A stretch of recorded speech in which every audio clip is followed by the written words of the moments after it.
Well, Obamacare fallout continues to affect millions of Americans, and it seems like the worst is yet to come. Hidden fees and fine print in the president's signature law may end up costing you a bundle in 2014. With me now, Wall Street Journal senior economics writer Steve Moore. Hi, Steve. Thanks for being here. Hi, Katie. Great to be with you. So we've already seen a whole slew of Obamacare tax increases, but it seems like we're just getting started. Tell us what's coming down the pike on January 1st. Well, you know, Katie, there's about 15 separate tax increases in Obamacare. I bet a lot of people didn't know that. And about 3 or 4 of them are going to start to hit on January 1st this coming week, including, get this one, Katie, there is a tax on health insurance plans. Now, the whole concept of Obamacare is to have people get health insurance. So why would you impose a tax on people when they have a plan? So that could cost the average family at the start about $100 or $200. But by the way, Katie, more bad news. That tax goes up every year, so over time, by the end of the decade, it could cost about $500 more per family. The second big tax increase is the medical device tax. And this one, as an economist, Katie, never made any sense to me because, as you know well, one of the things that makes American health care the best in the world is we have so much innovation in terms of drugs and pharmaceuticals and these medical devices that save lives. Now there's a new tax on those companies, which is going to slow development of these new life-saving devices and drugs. Right, just like we're going to have a doctor shortage, we're also going to have a shortage of engineering and biomedical devices and all of that kind of thing that help people live longer. So that being said, in a year from now, it's the end of 2013, soon enough we'll be at the end of 2014, where will Obamacare be and where will the millions without insurance be a year from now? Well, where I hope it will be is that we have completely delayed this for a couple of years, or hopefully repealed the whole law and put in its place, Katie, something that makes a lot more sense, that doesn't cause people to lose their hospital, their doctor, their health insurance coverage, and that doesn't involve all of these new tax increases. I do think, Katie, given how the fact that the wheels are just continuing to come off, there's more bad news about Obamacare every year, I still think there's a good chance that a lot of this law will be delayed until after the election. You know, the Democrats are running as fast as they can away from this law.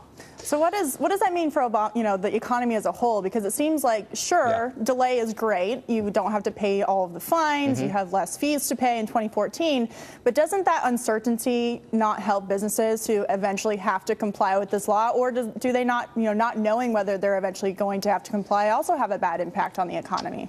Well, Katie, it's a great question. And let me just say this. I'm actually pretty bullish on the American economy next year. I think a lot looks good about where we're headed.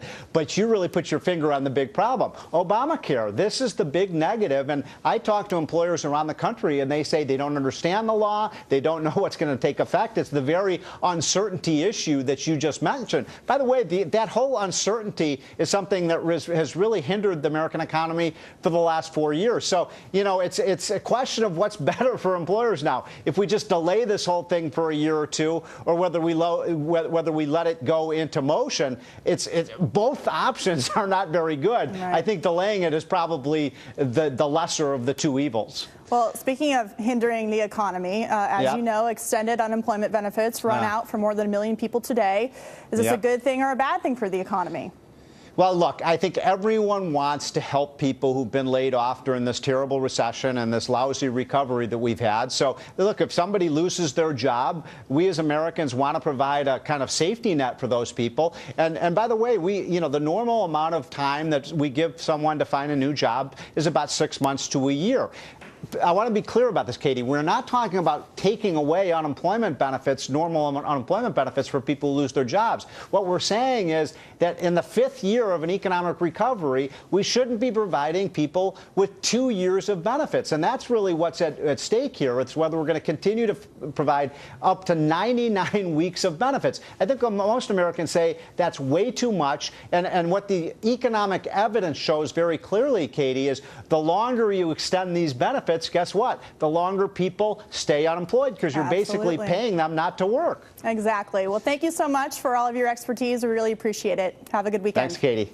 Coming up, she always tells it how it is. And this year was no exception. The best of Judge Jeanine's opening statements is next. And vote in our Justice Insta poll. We want to know, what do you think was the worst political scandal of 2013? Send your Facebook and Twitter responses to us at Judge Jeanine. Stick around. We'll be right back.